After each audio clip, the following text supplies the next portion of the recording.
우리가 함께 오늘 살펴볼 말씀은 룻기 1장 14절 말씀입니다. 제가 봉독하겠습니다. 그들이 소리를 높여 다시 울더니 오르바는 그 시모에게 입맞추되 룻은 그를 붙쫓았더라. 사사시대의 이야기인데요. 룻기 1장에 보면 1절에 사사들의 치리하던 때라고 시작을 하고 있습니다. 사사시대에 하나님의 백성들이 살던 유대 베들레헴에 큰 흉년이 들었어요. 큰 흉년이 들었습니다. 태풍이 불면 아무리 우산이 좋아도 비바람으로부터 자유로울 수 없는 것처럼 당시에 흉년이 내리면 그 흉년의 피해와 무관할 수는 없었습니다. 당시 엘리멜렉이라고 하는 이제 유대 땅에 한 가장이 있었는데 나옴이라고 하는 여인과 결혼을 했어요. 그리고 두 아들을 낳습니다. 말론, 기련이라는 두 아들을 낳아서 키우고 있었습니다. 그런데 이제 가장이 보기에 흉년이 너무 심했기 때문에 요즘 말로 얘기하면 이제 일거리가 없는 거예요. 이제 일거리가 없다는 얘기, 이제 먹거리가 없다는 얘기니까요. 살 수가 없었어요. 저 자식을 생각하니 더 이상 이곳에 사는 것이 이제 지혜로운 일이 아닌 것 같다는 생각을 하게 됐고, 또 용기를 내서 이제 강을 건너서 이제 이주를 해야겠다고 생각을 하게 됐습니다. 이스라엘 땅은 이제 갈릴리가 있고 위에 이제 헤르몬산이 있고요. 헐몬산이 있고 그 산에 그 물이 내려와서 이제 갈릴리 호수를 메우고 또 호수에서 내려오는 물이 요단강입니다. 그리고 요단강이 흘러서 이제 사해까지 이르게 되는데요. 강 서편이 예를 들어 이제 쉽게 말하면 이스라엘을 생각하시면 되고, 강을 건너편은 이제 모압 혹은 암몬 족속들의 땅이라고 생각하시면 되겠습니다. 그래서 요단강을 건너서 이제 모압 땅으로 이주를 하기를 이제 결단을 내렸어요. 모압으로 간 이유는 뭐 때문에 간 거죠? 먹고 살려고 간 거예요. 이제 잘 살려고 이제 먹고 살기 위해서 간 것입니다. 근데 우리가 성경을 읽으면 아내와 자식들을 데리고 살 길 찾아간 모압 땅에서 간 지 얼마 안 돼서 이 엘리멜렉이 죽습니다. 남편이 죽고 아들 둘만 남았어요. 하지만 아이들은 건강하게 다행히 잘 자랐고 그곳에서 이제 자리를 잡고 그곳의 여자들과 사랑에 빠져서 이제 결혼을 하게 됩니다. 남편의 빈자리를 아들들이 메워준 것이죠. 그리고 아들들이 잘 자라고 이제 일가를 이루게 된 것입니다. 근데 어찌된 영문인지 결혼한 지 얼마 안 된 이 아들들이 연달아서 죽게 됩니다. 집안에 남자가 아무도 없어요. 죽게 된 것입니다. 요즘에 뭐 집안에 남편이 없으면 좋겠다, 뭐 그럴 수도 있겠지만 고대 사회에 집에 남자가 없다는 얘기는 그 경제적인 혹은 여러 위협으로부터 자기를 지켜줄 수 있는 사람이 없다는 거예요. 이제 먹고 살 길도 막막하고 자기들을 보호할 수 있는 힘도 없게 되는 것이죠. 3000년 전 집안에 남자 하나 없이 살아야 됐던 이제 세 여인이 있었어요. 오늘은 룻기 1장의 이 본문의 주제 성경적을 중심으로 세 가지 선택의 기준이라고 하는 제목의 말씀을 좀 드리려고 합니다. 우리가 살다 보면 무엇인가 선택하게 되고 선택할 때는 그것을 선택하게 되는 이유가 있죠. 그렇죠? 우리가 무엇인가 소중한 걸 선택할 때는 그 이유가 있는 거예요. 그렇죠? 우리가 이곳에 사는 것도 이유가 있는 것이고 또 직업을 택하는 것도 이유가 있는 것이고 학생들이 공부할 때도 이유가 있는 것입니다. 아이가 울 때만 이유가 있는 게 아니라 우리가 살면서 뭔가 선택할 때는 분명히 이유가 있어요. 우리가 무엇을 중심으로 선택을 해야 되는가, 선택의 기준은 무엇이 되어야 하는가를 오늘 좀 살펴보기를 원하는 것입니다. 사람들이 흔히 선택하는 첫 번째 선택의 기준은 룻기 1장 1절과 2절에 의하면 이렇습니다. 사사들이 치리하던 때에 그 땅에 흉년이 들었다 그랬어요. 그 땅에 흉년이 들었고요. 유다 베들레헴에 한 사람이 그 아내와 두 아들을 데리고 모압 지방에 가서 우거하였다 그랬습니다. 그 사람의 이름은 엘리멜렉이요 그 아내의 이름은 나옴이며 그 두 아들의 이름은 말론과 기륜이니 유다 베들레헴 에브랏 사람들이더라. 그들이 모압 지방에 들어가서 거기 유하더니 그랬어요. 이 1절과 2절을 이제 그 공간을 중심으로 이해해 보세요. 공간. 이제 지명, 공간을 중심으로 이제 한번 살펴보시기 바랍니다. 사사들이 치리하던 때는 이제 뭐예요? 시간적인 얘기니까 빼고 그 땅에 유대 땅에 흉년이 들었어요. 그 다음에 유다 베들레헴에, 이것도 공간, 지명에 대한 이야기죠. 그 다음에 어디로 갔어요? 살 수가 없어서 모압으로 갔어요. 이것도 이제 지명에 대한, 공간에 대한 이야기입니다. 그리고 그 사람들의 이름이 나오고 유다 베들레헴 에브라 사람들이다라. 이거 다 공간과 지명에 대한 이야기죠. 모압 지방에 들어가서 거기 유했다 그랬어요. 여러분과 제가 발을 딛고 사는 곳, 그렇죠? 땅이죠. 맞습니까? 공중에 떠 계신 분 계세요 지금? 공중 부양 중이신 분 계십니까? 우리는 다 땅에 발을 디디고 사는 사람들이죠. 사람들이 그래서 뭔가를 선택할 때 이제 중요하게 생각하는 매우 중요한 첫 번째 우선순위가 있다면 뭐냐면 땅이에요. 땅이에요. 고대사회 땅이라는 것은 뭐 21세기 한국도 큰 차이가 없습니다만은 땅은 풍요로움과 경제력과 물질과 돈과 직업을 함축하는 말이에요. 어디 살아? 어디 산다고 대답하면 웬만한 게 다 이해가 돼요? 예, 뭐 요즘 애들은 뭐 아파트 몇 평이냐고 묻는다고 그러잖아요. 예. 그것도 다, 근데 그냥 아파트가 중요한 게 아니에요. 그게 어디 있느냐가 중요하죠. 그렇죠? 예. 고대 사회나 지금이나 똑같습니다. 우리 어떤 삶의 공간이 말 그대로 땅을 중심으로 이루어지는 거예요. 왜냐하면 그 땅은 우리에게 뭘 이제 기본적으로 이제 보장한다고 느끼냐면 일과 또 경제 활동을 보장한다고 느끼는 거죠. 어느 땅에 사느냐, 그 사람의 경제력을 보여주는 것입니다. 그런데 유대 땅이 살만한 곳이라고 생각하고 정착하고 살았는데 조상 대대로 그곳에 뭐가 닥쳤어요? 흉년이 든 것입니다. 가뭄이 온 거예요. 뭐 또 이렇게 뭐 쌀이 없다고 말하면 또 빵 먹으면 되지, 또 그런 생각하면 안 돼요. 먹을 게 없는 거예요. 일이 없는 것입니다. 능력이 없는 게 아니라 일자리가 없는 거예요. 전쟁의 참혹함은 그런 거예요. 지금 뭐 다 우리가 좋은 옷 입고 앉아가지고 뭐 주중에 경제활동을 하고 살지만 전쟁이 나면요 어떻게 됩니까? 내가 가진 능력은 아무런 필요가 없어지게 돼요. 박사? 필요 없습니다. 아무짝에 쓸모가 없는 거예요. 이 문명이 다 무너지게 되는 것이죠. 근데 그 유대 땅에 흉년이 들었고 그 땅이 안정적인 땅이 아니라 불안한 땅이 된 거예요. 그러니 아버지는 뭘 결단해야 돼요? 안정적인 땅으로 이제 이주를 해야 될 결단을 해야 되는 것입니다.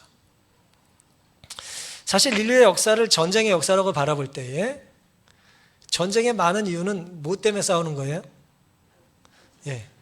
지금도 미국은 땅이 그렇게 넓은데도 무슨 뭐 그리는데 차지하겠다고 막 지금 땅땅거리고 있잖아요. 전쟁은 무슨 역사냐면 땅을 차지하기 위한 역사입니다. 좋은 땅을 차지한 민족이 세계를 다스리는 거고요. 좁게 얘기하면 좋은 땅이라는 것은 조망권과 교통권을 독점하는 것입니다. 근데 정말 좋은 땅인 줄 알고 선택을 했는데 그 땅에 뭐가 들었어요? 흉년이 온 것입니다. 흉년이 왔다는 건 뭐예요? 그 땅이 메마른 땅이 된다는 거예요. 메마르다는 것이죠. 메마르다는 건 뭐예요? 메마른 결과 땅은 갈라지게 되고 씨를 뿌릴 수 없고 뿌려진 씨가 마르고 곡식을 거둘 수 없게 되는 것이죠. 땅이 가진 풍요로움, 안정, 물질, 돈, 여유 등이 아이러니하게도 뭐에 달렸습니까? 땅이 가지고 있는 기름진 땅, 젖과 끓이 흐르는 땅, 뭐 비옥한 초승달, 뭐 우리가 뭐 이런저런 얘기를 하는데 그 땅, 그 곡창지대, 그것이 뭐에 달린 거예요? 그러니까 어디에 달렸어요? 하늘에 달린 거예요. 하늘에서 뭐가 내려야 돼요? 비가 와야 합니다. 하늘에서 비가 오지 않으면 어느 땅도 비옥한 땅이고 기름진 땅이라고 하는 독점을 할 수가 없는 거예요. 오늘 우리가 굉장히 그 안정적이라고 생각해서 움직일 수 없는 자산, 뭐라 그래요? 부동산이라고 그러잖아요. 예? 너무 안정적이야. 움직일 수가 없어요. 예? 이 부동산도 뭐에 달렸다고요? 하늘에 달린 거예요. 비가 오지 않는 땅은 몹쓸 땅입니다. 그래서 엘리멜렉은 쓸모있는 땅을 찾아 모압으로 갔던 것이죠. 오늘 우리가 선택하는 공간이 우리의 안전을 100% 지켜줄까요? 지켜주지 않습니다. 이렇게 될 줄 알고 우리가 성북동에 이사 온 게 아니잖아요. 예. 뭐 옛날에 강남에 살던 사람 제가 몇 사람 알아요. 개발되기 전에. 이사 괜히 왔다고 다들 그래요 지금. 거기 남았어야 되는데. 예. 그냥 좀 더 안정적이라 생각해서 옮겼어요. 옮기지 말았어야 된다 그 얘기죠. 그 얘기는 뭐냐면 안정적인 줄 알고 옮겼는데 살던 곳이 더 잘 됐다는 얘기는 살던 곳이 또 언제 어떻게 될지 모르는 거예요. 그건 우리에게 100% 안정을 보전해 주는 것이 죄송하지만 아닌 것입니다. 좀 더 풍요롭다, 좀 더 안정스럽다, 좀 더 유리하다라고 우리가 믿고 싶은 것이죠. 물론 당분간은 그럴 수 있겠어요. 하지만 땅은 더 크게 말씀드리면 물질적인 풍요로움은 경제나 돈이나 좀 더 유력해 보이는 수입이 더 괜찮아 보이는 직업들은 완전하지 않은 것입니다. 완전하지 않아요. 왜냐하면 본문에 의하면 풍년과 흉년이 뭐예요? 교차하기 때문에 그렇습니다. 제가 얼마 전에 친구가 한 권 책을 좀 줘서 해민 스님 책을 좀 봤는데요. 고요할수록 밝아지는 것들이라는 책을 친구가 지난주에 줘서 이제 좀 읽어봤는데 해민이라는 분 아시죠? 워낙 유명한 작가잖아요. 이분이 할머니와 별이라고 하는 글을 좀 썼더라고요. 고요할수록 밝아지는 것들이라고 하는 것의 이제 소제목이 할머니와 별인데 그 내용이 이겁니다. 자기가 어려서 할머니 손에서 컸는데 집이 아주 가난했어요. 해민 스님 집이. 어쨌든 할머니 손에서 컸는데 할머니가 어려서 부친을 잃고 굉장히 고생을 했답니다. 그리고 배운 것도 없고 글씨도 모르신대요. 배우지 못해서. 근데 한량 남편을 만나서 해민 스님의 할아버지죠. 한량 남편이 일도 안 하고 그래서 6남매를 정말 고생하며 키웠대요. 고구마 팔고 가판에서 생선 팔고 또 산나물 뜯어다 팔고 그렇게 했는데 전쟁이 났답니다. 전쟁이 나니까 이 가판을 이렇게 어쨌든 먹고 살아야 되니까 그 전쟁 중에 장사를 했대요. 그래서 돈을 좀 벌었답니다. 그랬더니 북한군이 내려와가지고 한국도 없으면 죽여버린다 그랬대요. 그래서 한국 돈을 다 버렸대요. 죽을 수 없잖아요. 그래서 또 이제 장사를 해가지고 북한 돈을 벌었대요. 근데 조금 있다 국군이 올라와가지고 또 그 돈 쓰지 말라고 그랬답니다. 돈이라는 게 그런 거예요. 화폐라는 게. 그렇습니다. 근데 더 끔찍한 건 뭐냐. 6.25 전쟁 중에 이제 피난을 가야 되잖아요. 그 고모들 이제 데리고 이렇게 아들 어린애 안고 그 할머니가 이제 전쟁 피난통에 애들을 안고 가는데 이제 폭격이 자꾸 있으니까 방공호를 하나 발견을 했답니다. 그럼 어떻게 해야 돼요? 거기 아무래도 좀 더 든든해 보이니까 그곳에 안전해 보이니까 들어가서 숨어야 될 거 아니에요. 그런데 공습 대피소에 들어가려고 하는데 그 안이 이미 다 사람들로 가득 찼답니다. 아이들 데리고 좀 열어달라고 막 그랬는데 표현 그대로 어느 인정머리 없는 젊은 안악이 모질게 이야기를 했대요. 여기도 자리 없다고. 들을 데 없다고. 그래서 대피소 문을 닫아버리고 나서 닫혀진 그 문을 보고 우리 할머니가 얼마나 원망스러웠던지 한참 동안 욕을 했대요. 이제 벼락 맞아 죽을 그러면서 욕을 하셨겠죠. 그래서 갈 데가 없으니까 논두렁에 이제 자식들이랑 폭격이 내리면 우린 죽는다. 그 논두렁에 이렇게 누워가지고 별을 봤답니다. 공습이 끝날 때까지 별 보는 거예요. 이렇게 숨을 데도 없고 어디 갈 데도 없고. 근데 놀랍게도 전투기가 폭격을 그 대피소에 했대요. 인정머리 없는 처자가 새까맣게 잿더미로 변했다는 거예요. 그래서 할머니가 살아계시면서 계속 뭐라 그랬냐면 결국 그 사람 때문에 자기들이 살았잖아요. 내가 욕지거리였던 그 편애 때문에 내가 산 거잖아요. 그렇게 욕을 퍼부었던 것을 두고두고 미안해하고 가슴 아파하셨답니다. 여러분, 우리가 좀 더 안전하다고 생각하는 곳으로 이주를 하고 문을 가득 닫았는데도 어떻게 그것을 어떻게 뭐 목표를 꼭 둔 것처럼 망하는 일이 왜 없습니까? 절대 망하지 않을 것 같은 곳에 투자했다가 망하기도 하고, 이 직업은 뭐 괜찮을 거라고 생각해서 전공을 했는데 졸업할 때 되니까 국가 정책이 바뀌어가지고 취직할 때도 없게 되고, 그런 일들이 지금도 있어요. 누가복음 12장 15절에는 유산을 가지고 싸우는 형제들에 대하여 예수님께서 뭐라 그랬냐?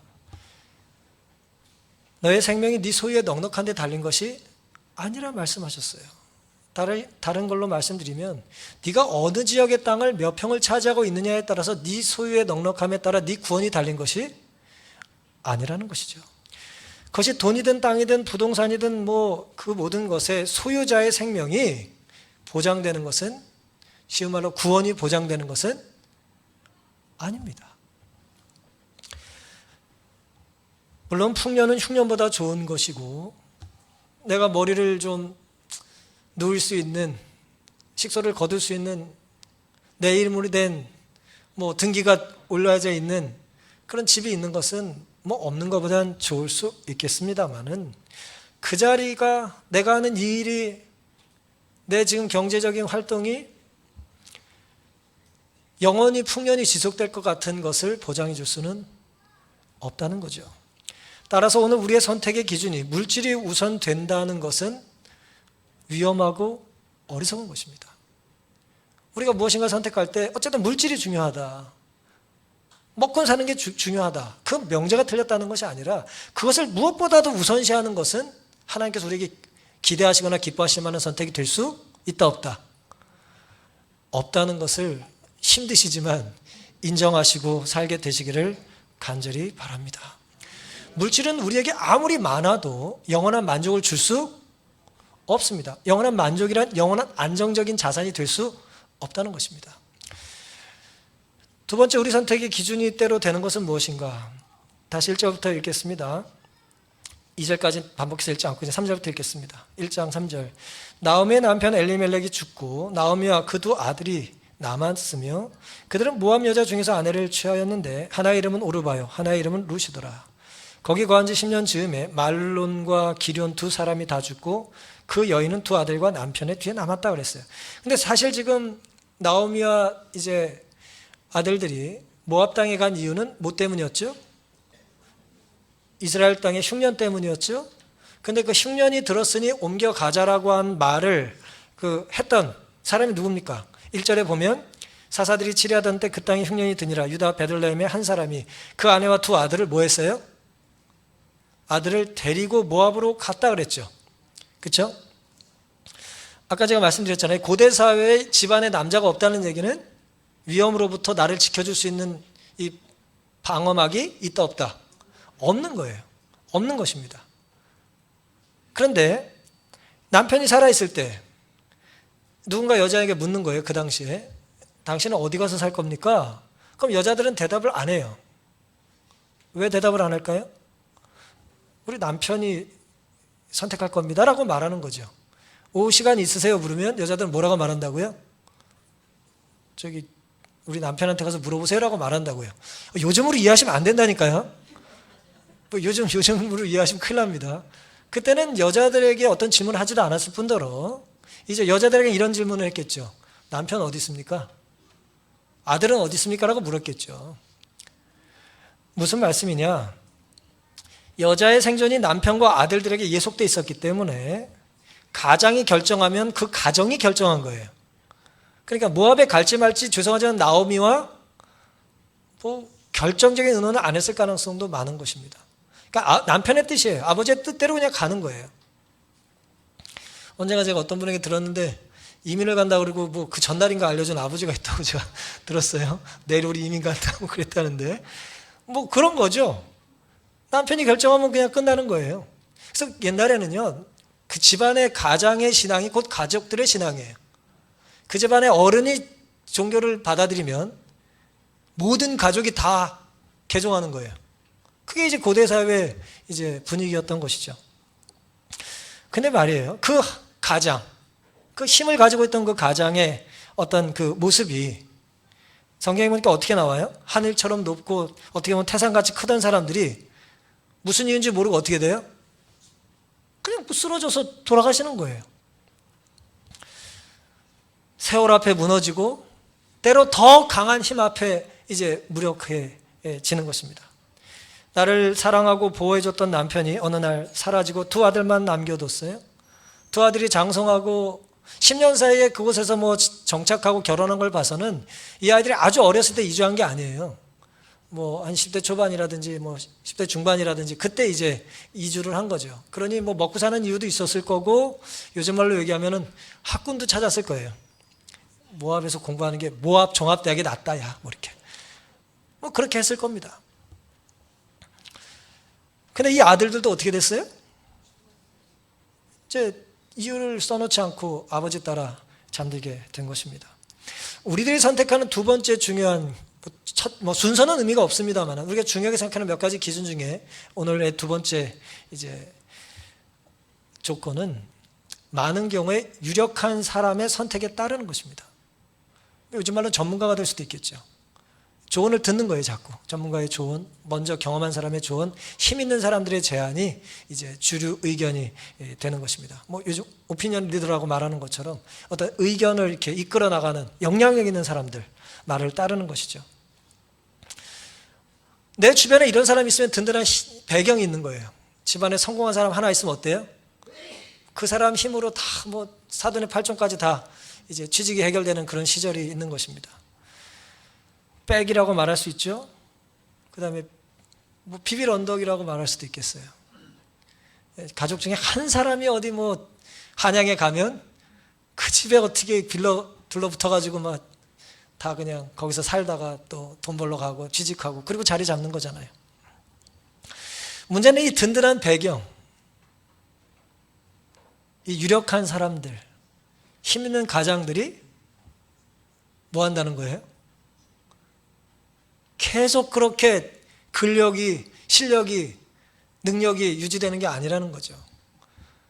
그 능력 있던 아버지가 세상이 바뀌니까 실업자가 되는 거예요. 아버지의 기술은 일정을 받지 못하는 것입니다, 이제. 어깨는 힘이 빠지고 허리는 굽고 세월이 지나서 우리의 남편과 또 유력한 분들이 내 뒤를 봐줄 수 없게 되는 것이죠. 호랑이 같았는데 이가 없어요. 그게 이제 우리를 이렇게 밀어줬던, 우리가 사람을 의지할 때 이제 당하는 그런 안타까운 모습들입니다. 사랑하는 성도 여러분, 의지했던 모든 대상이 우리 주변에 때로 차례로 사라질 수 있습니다. 우리는 아버지와 어머니의 죽음 앞에 보통 그런 걸 느끼게 되겠죠.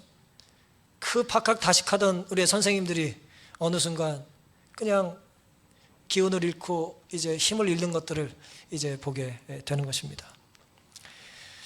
우리가 의지했던 그 모든 영향력 있는 능력 있는 사람들이 사라질 때 우리는 어떻게 살아야 되는 것입니까?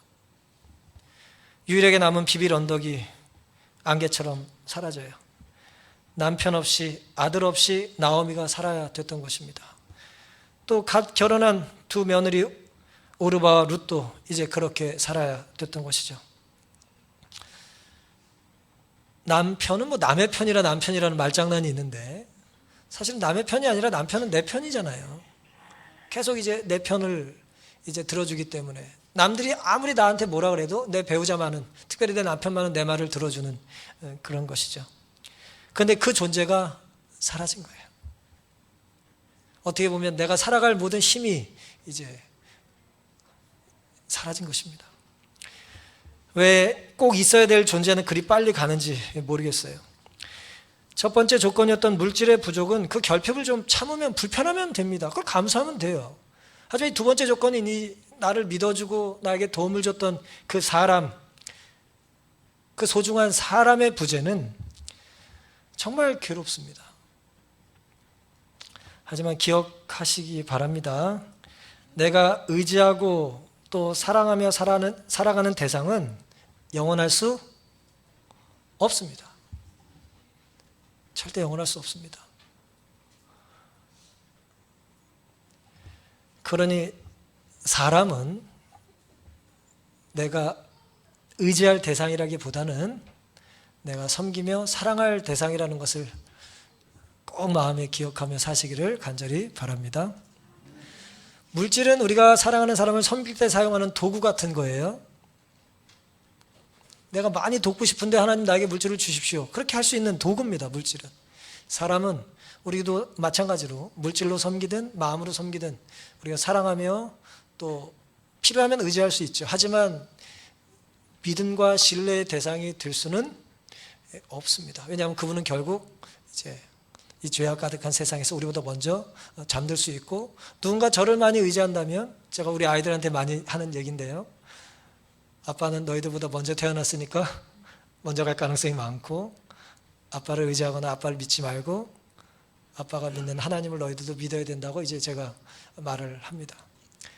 사람을 의지하지 말라는 것이 아니라 사랑하되 너무 믿으면, 내 모든 걸 다 맡기면 이제 먼저 사라지기 때문에 상처도 받고, 그 사람은 나에게 절대적인 신뢰를 줄 수 없기 때문에 상처를 받을 수도 있는 것이죠.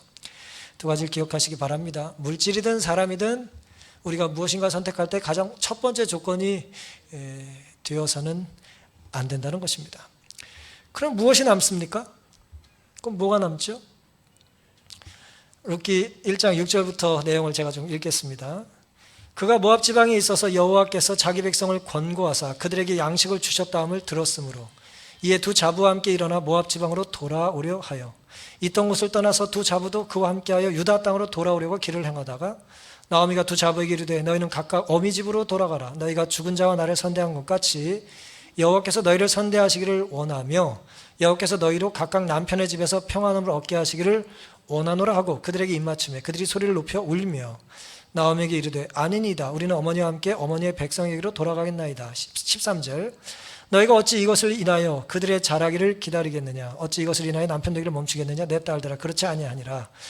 여호와의 손이 나를 치셨으므로 나는 너희로 인하여 더욱 마음이 아프도다. 그들이 소리를 높여 다시 울더니 오르바는 그 시모에게 입맞추되 룻은 그를 붙쫓았더라. 나오미가 또 가로되 보라 너의 동서는 그 백성과 그 신에게로 돌아가나니 너도 동서를 따라 돌아가라. 룻이 가로되 나로 어머니를 떠나며 어머니를 따르지 말고 돌아가라. 강권하지 마옵소서. 어머니께서 가시는 곳에 나도 가고 어머니께서 유숙하시는 곳에서 나도 유숙하겠나이다. 어머니의 백성이 나의 백성이 되고 어머니의 하나님이 나의 하나님이 되시리니 어머니께서 죽으시는 곳에서 나도 죽어 거기 장사될 것이라. 만일 내가 죽는 일 외에 어머니와 떠나면 여호와께서 내게 벌을 내리시고 더 내리시기를 원하나이다. 나오미가 룻이 자기와 함께 가기로 굳게 결심함을 보고 그에게 말하기를 그치니라 그랬습니다. 이제 뭐 이 내용을 우리가 잘 알죠. 왜 이제 첫 번째 며느리는 떠나고 이 룻은 남아서 절대 떠나지 않겠다고 말을 했겠냐라고 하는 거예요. 어머니가 돈이 많습니까? 시어머니가 말 안 하고 남겨둔 뭐 돈이 좀 있나요? 뭐 투자한 게 있어요? 돈 때문에 남은 건 아니죠. 맞죠? 그럼 또 어떻게 보면 어머니가 믿을 만한 사람이에요? 뭐 불신의 대상이란 것이 아니라 어머니랑 빌붙어 살면 거기 좀 그늘 아래서 내가 팔자가 좀 필 것 같아요? 뭐 그렇지 않잖아요. 가진 게 있습니까? 뭐가 있으세요? 그리고 사실 뭐 유대 땅에 살다가 모압으로 탁 간 걸 봐서는 유대 땅에서 뭐 별 볼 일 없이 살다 간 거예요. 다시 돌아와도 뭐 대단한 게 없는 거죠. 이게 삶의 거주 공간을 옮긴다는 것은요, 이 자리에 정말 제대로 자리를 확 잘 잡은 게 아니라는 뜻이에요. 옮기기 쉽지 않거든요. 그러니까 첫 번째, 두 번째 선택의 조건을 가지고 룻이 판단한 게 아니죠. 맞습니까? 반면에 또 다른 며느리는 어때요? 오르바는 어떻습니까? 내가 어머니를 쫓아 가는 게 나아요? 어머니 말대로 남는 게 나아요? 여기 남는 게 먹는 것도 나을 것 같고 또 아직 젊을 때 또 나를 돌봐줄 남자도 만나기 쉬울 것 같고 그것이 시어머니의 뜻이니까 정 그러시다면 그리고 이제 울면서 이제 마지막 입맞춤을 하고 이제 헤어지는 거예요. 제 마음은 아시죠? 간다 가라. 근데 룻은 뭐예요? 독해. 이 여자는 뭐라고 말했어요? 내가 죽기 전엔 안 가겠다고. 다시는 그런 말 하지 말라고 지금 막 그러고 있는 거 아닙니까? 그리고 그런 말을 하는 이유를 누굴 들었어요? 하나님을 들었어요. 어머니 하나님 내 하나님이고 내가 어머니 곁을 죽지 않고 떠나면 누가 벌을 내려요? 하나님의 벌을 내린다 그랬어요. 나오면 또 뭐라 그랬어요?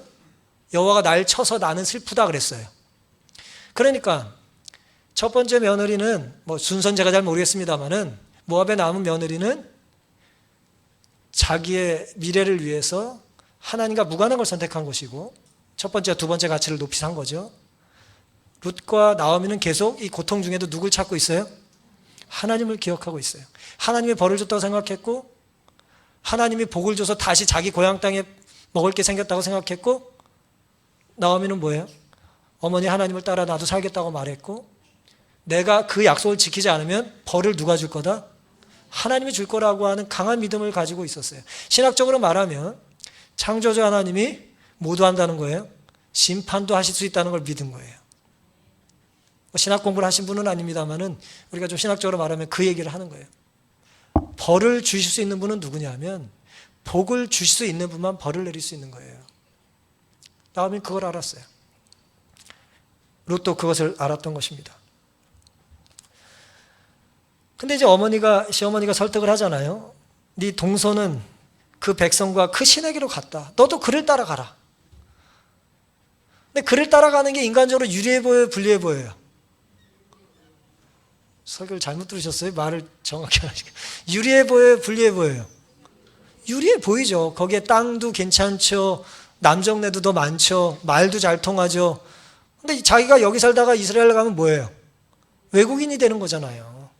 이방 여인이 되는 거 아니에요. 그 다음에 자기를 봐줄 만한 뭐 시아버지가 있기를 해요. 뭐 남편이 있기를 해요. 자기는 이방인으로서 거기 그냥 가는 거예요. 그것도 가난한 집에. 뭐 남편 복 없으면 뭐라 그래요? 뭐 남편 복 없으면 자식 복이 없대나? 근데 시아버지 복이 없으니 남편 복도 없어요, 지금. 근데 그런 것을 가는 거예요, 지금. 뭐 때문에? 신앙 하나 보고 가는 거예요. 뭘 택한 것인가? 남편이나 남자나 나를 돌봐줄 남자나 물질이 중요한 가치가 아니었고요. 이 룻의 선택은 오르바와 달리 내가 어디서 하나님을 더 잘 섬길 수 있는지를 고민한 것입니다. 내가 누구와 함께 신앙생활을 하는 것이 더 낫겠는지를 고민했던 거예요. 당연히 누구와 함께 있는 게 나아요? 나에게 신앙을 가르쳐준 시어머니랑 같이 있는 게 내가 좀 굶고 살고 남편 없이 좀 세상적으로는 내가 두려움을 갖고 살지 모르지만 그래도 모든 것을 주관하시는 분이 누구다? 하나님이다라고 하는 걸 깨달았기 때문에 룻은 어머니를 택했다기보다는 어머니의 하나님을 택한 것입니다. 이 마지막 입맞춤이 참 인상적이에요. 오르바가 울면서 입을 맞추고 헤어졌어요. 그런데 룻은 어떻게 했습니까? 울면서 헤어진 게 아니라 울면서 더 세게 붙잡은 것입니다. 참 두려운 모습이에요. 어떻게 보면 인간적으로 내가 지금 선택하는 최선의 선택이 하나님이 기뻐하실 만한 선택이 아닐 수 있다는 것이고 내가 하는 어떤 인간적인 최대한의 배려가 또 하나님의 뜻이 아닐 수도 있다는 것이죠. 그래서 하나님과의 관계가 분명하다면 어떤 경우에는 누군가의 배려를 내가 뭐 해야 된다고요? 거절해야 돼요. 나를 가라고 하지 마십시오. 막 죽음을 얘기하잖아요. 죽음을 각오하는 사람에게는 설득이 불가능합니다. 더 이상 포기하고 이제 말 안 했다 그랬잖아요. 얘는 미쳤군. 대화를 안 하는 거예요, 더 이상. 너무나 강력한 의지가 있기 때문에 도저히 뭐 인간적인 뭐 설득 갖고 되지 않는 거예요. 그래서 네가 네 팔자가 앞으로 구말리 같은데 구말리만 보는 사람이 아니거든. 이 사람이 영혼을 보기 때문에 인간적인 생각을 하지 않았던 것입니다. 오늘 우리의 심령 속에 우리가 지난 한 주 때로 힘들고 어렵게 살았어도 안식일에 성전에 나와 하나님께 예배를 드리는 이유는 우리가 우리의 삶에서 가장 중요한 선택의 기준은 물질적인 세상의 유혹이나 또 이 안에 무슨 대단히 유력한 분이 있어서 내가 한 번씩 얼굴 도장 찍어야 되는 것이 아니지 않습니까? 오히려 우리는 유력한 사람이 보이지 않는 것도 슬프지만 힘들고 또 아프고 또 편찮으신 분 한 분 안 보이는 게 우리에게 더 큰 아픔을 가져다 주는 거잖아요. 어떤 마음이에요? 하나님의 마음인 것입니다. 우린 그렇게 신앙생활 하다가 이제 하늘에 가게 될 것입니다. 피에르 세락이라고 하는 그 프랑스 출신의 한 신부가 있는데, 이제 거꾸로 자라는 나무다 뭐 그런 책을 이제 좀 쓰셨어요. 이분이 이제 일생을 이제 신부 서품을 받고 인도에서 40년 넘게 이제 가난한 사람들에게 집을 져주는 그런 일을 하셨습니다. 이분이 쓰신 책에 이제 보면 구활동을 하던 중에 특별한 이야기가 기록이 되어 있습니다. 어느 날 젊은 간호사 모니크라고 하는 이 한 간호사가 이제 이 세락 신부를 찾아와서 다급하게 이제 찾았습니다. 신부님, 저기 오두막집에 죽어가는 아이가 하나 있습니다. 지금 당장 아이를 제일 가까운 병원으로 데려가야 아이를 살릴 수 있는데 빨리 산소 마스크를 씌워야 된다는 거예요. 간호사가 이렇게 설명을 하니까 어때요? 2-3시간도 더 못 살 것 같으니까 우리 빨리 가서 애 데려다가 살려야 된다는 거예요. 가지고 이제 이 피에르 세락 신부가 이제 낡은 자동차를 타고 이제 그 아이 집에 갔습니다. 오두막집에 갔더니 어때요? 열이 불덩이처럼 이제 뜨거운 것이죠. 빨리 산소 마스크를 이제 씌워서 살려야 되는데 아이 엄마가 애를 안고 놔주질 않아. 인도에서 있었던 얘기예요. 놔주질 않아요. 그럼 이제 계속 설득을 한 거예요. 이제 이 신부가 그 지방말 타미르를 배워서 계속 자기가 할 수 있는 최대한의 그 현지 말로 애를 제발 지금 안 보내면 애 죽습니다. 빨리 좀 애 좀 우리한테 맡겨달라고 얘기를 하는데 여자는 날 잡아잡소. 그리고 애를 안 보내는 거예요. 왜 못 보내냐고 물었더니 이 여인이 이렇게 말하는 거예요. 난 무슬림이라고. 난 무슬림이라고요. 여러분 기독교인인 걸 감사하세요. 무슬림이라고. 그리고 이렇게 말을 했습니다. 애를 병원에 데리고 갈 걸 결정을 해야 될 사람이 누구다? 누구다? 신랑이라는 거예요. 애가 아파서 죽든 말든 병원에 갈지 말지를 누가 택해야 된다고요? 뭐 옛날엔 그랬나 봐요. 요즘도 그런지 모르겠어요. 하여튼 무슬림이라 남편이 선택을 해줘야 된다는데 남편이 집에 있어요, 없어요? 이 잘난 남편이 지금 돈 벌러 가서 없어요, 집에. 그래서 언제 오냐 그랬더니 뭐 박스 공장에 갔는데 저녁 7시에 온다는 거예요. 그때까지 있으면 애가 죽을까요, 살까요? 죽을 것 같다고 이제 간호사가 판단을 한 겁니다. 아무리 설득해도 안 들어요. 그래서 이 신부가 이제 모니크라고 하는 이 간호사에게 우리가 할 수 있는 일이 없구나. 아이 엄마가 원하지 않는다니 돌아가자. 너무 낙담해서 돌아왔습니다. 돌아오던 길에 이 간호사가 화가 잔뜩 나가지고 이 신부를 이제 향하여 이제 분노를 터뜨리며 이렇게 말을 했어요. 근데 이 사람이 이렇게 말했습니다. 내가 절대 잊지 못할 생애 가장 아름다운 교훈 하나를 배웠다는 거예요. 그 내용이 이겁니다. 신부님에게는 아이를 구할 수 있는데도 죽게 내버려둘 권리가 없습니다. 애를 구할 수 있는데 당신이 애를 구하지 않을 권리가 당신에게 없다는 거예요. 그랬더니 신부가 이렇게 볼맥에 변명을 합니다. 모니크, 그렇다고 내가 아이 엄마 동의 없이 아이를 강제로 병원에 데려갈 수는 없잖아. 만일 길 위에 데리고 가다가 차 안에서 애가 죽으면 어떻게 되냐? 제법 논리적인 변명이잖아요. 허락하지 않았는데 데리고 갔다가 이거 완전 뭐예요? 유괴잖아요. 유괴해가지고 가다가 애가 또 죽을 수도 있잖아요. 그래서 병원에서 동의서를 받는 거 아니에요? 수술하다 잘못돼도 책임이 의료진에게 없다는 것 받으시는 거잖아요. 그래도 이 여자들이 말이 안 통해. 신부님에게는 아이를 죽게 내버릴 권리가 없다고요. 그럼 입을 닫아버렸어요. 얼마나 마음이 무겁습니까? 결국 이제 간호사를 집에다 내려주고 자기가 거처하던 롤라 대학으로 갔습니다. 하지만 계속 마음이 괴로운 거예요. 나는 죽어가는 사람을 이제 포기할 권리가 없다는 거죠. 그래서 밤늦게 이제 모터사이클을 타고 그 집으로 또 갔어요. 갔더니 다행히 아버지가 집에 퇴근해서 와 있었습니다. 그리고 설득해서 다행히 그 아이가 그때까지 죽지 않고 있었대요. 아버지 설득하고 아이를 안고 오토바이를 타고 5-6km 떨어져 있는 병원까지 간 것입니다. 뭐 요즘 같은 길이 뚫려 있는 길이 아니에요. 뭐 인도의 수십 년 전에 그 길이 얼마나 뭐 좋게 했겠어요. 결국 아이가 살았어요. 살린 것입니다.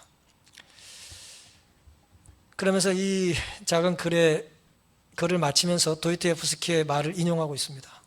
아기를 구하는 것은 세상을 구하는 것이다. 사랑하는 성도 여러분, 오늘 우리가 살다 보면 선택해야 될 많은 선택의 기준들이 있습니다. 그것이 나에게 물질적으로 유익을 가져다 주는지, 그 말을 해준 사람이 매우 나에게 영향력이 있는 유력한 전문가인지, 다 같이 있을 수 있습니다만은, 우리의 선택이 물질이나 힘 있는 사람의 의견이 아니라 하나님의 마음일 수 있기를 간절히 바랍니다. 사람을 살리려는 마음, 사람을 살리겠다는 마음. 구속의 역사에서 하나님은 눈에 잘 보이시지 않아요. 통장의 잔고가 늘어나고 줄어난 것처럼 하나님은 이렇게 보이시지 않습니다. 하지만 하나님은 눈에 보이진 않지만 우리 눈을 만드신 분이고, 믿음의 눈을 떠서 하나님의 계획을 우리가 볼 수 있기를 기대하십니다. 우리가 사는 곳이 좀 더 안전하기 때문이 아니라 하나님이 원하시기 때문에 우리가 이곳에 산다는 걸 믿고 사시기를 간절히 바랍니다. 우리의 선택이 누군가의 조언 때문이 아니라 하나님을 좀 더 효과적으로, 혹은 하나님을 더 많이 섬기기 위한 것이 되기를 간절히 바랍니다. 내가 인정받기 위한 것을 선택하는 것이 아니라 내가 더 많이 하나님을 잘 섬길 수 있는 곳, 나를 그런 곳으로 필요하면 보내주시고 나를 그런 곳으로 머물게 해달라고 기도할 수 있게 되기를 간절히 바랍니다. 하나님의 마음으로 물질을 대하고 사람을 대하고 살다가 이제부터의 우리의 모든 선택의 기준이 좀 더 유리해 보이느냐가 아니라 하나님의 뜻입니까? 라고 하는 것에 대한 대답을 확인하신다면 그 길을 가시거나 그곳에 멈추시기를 선택하는 우리 모두가 되기를 바라면서 오늘 말씀을 마치겠습니다.